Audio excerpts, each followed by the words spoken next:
මනුස්ස ලෝකේ අධික කුසල් කරලා බලවත් කුසල් කරලා දෙව්ලොව උපදිනවා එක්තරා දෙවියෙක්. කොච්චර අධිකව කුසල් කළාද කියනවා නම් ඔහුගේ කුසල් බලයෙන් බ්‍රහ්මයන්ගේ පටන් සියලු දෙනා ගන්න පුළුවන් අල්ලට.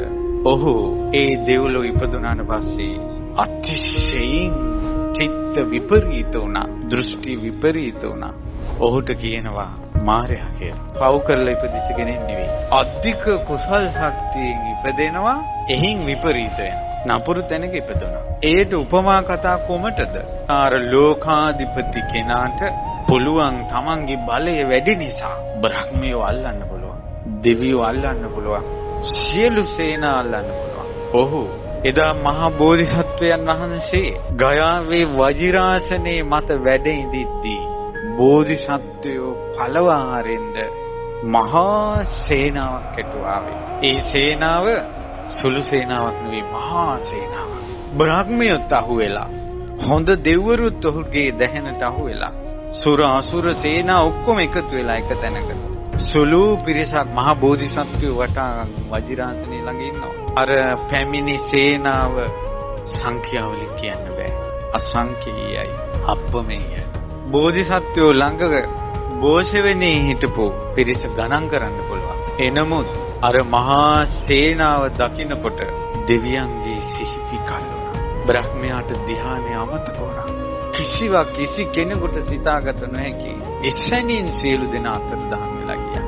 භාවනාවට අසුන් ගත්තා පමණයි මහා බෝධිසත්වයෝ බෝසෙවෙනේ තනි වුණා. අසංඛේය අප්‍රමේය මහා සේනාව, මහා දෙවන්ත ශරීර තියෙන, දත් එළියට පැනපු මිනිසෙක් දුටුවොත් සිහි විකල් වන යක්ෂයෝ කෝටි ගණන්. එනමුත් ඒ සියලු දේ දැක සිතේ අල්ප මාත්‍ර කම්පාවක් නැතුව මගේ මහා බෝධිසත්වයෝ කරුණා මෛත්‍රියෙන් ඒ දෙස බලා හිටියා. හිත සලිත වෙන්නේ. දැන් මට කියන්න, මේ ධ්‍යාන ලැබලා නෙවෙයි, මාර්ගඵල ලැබලා නෙවෙයි, දස සංයෝජනයන් සහිතව වජිරාසනේ ඉඳගෙන සිටින, අසුන්ගෙන සිටින මහා බෝධිසත්වයෝ තවම කෙලෙස් සහිත කෙනෙක්. මහා බ්‍රහ්මයාගේ ධ්‍යානය අමතක වෙද්දී, දෙවිවරුන්ගේ සිහි විකල් වෙද්දී මහා බෝධිසත්වයෝ අකම්පිත හිතෙන් කරුණා මෛත්‍රියෙන් ඒ සේනාව දෙස බැලුවා කියලා යමක් ඇද්ද? ඒකාන්තයෙන් අපගේ මහා බෝධිසත්වයෝ සම්බුදු බව නොලබාම කෙලෙස් තියෙද්දීම තුන් ලෝකෙටම අග්‍රයි. ඒකාන්තයෙන් අග්‍රයි. කෙලෙස් සහිතව සිටියේදීම ඊ සියල්ල ඉදිරියේ අකම්පිතව සිටියා කියලා යමක් ඇද්ද? සම්බුදු බව නොලබා තිබියදීම මහා බෝධිසත්වෝ ඒකාන්තයෙන් මහා වීරයි. මහා වීරයන් වහන්සේ, මහා වීරයන් වහන්සේ.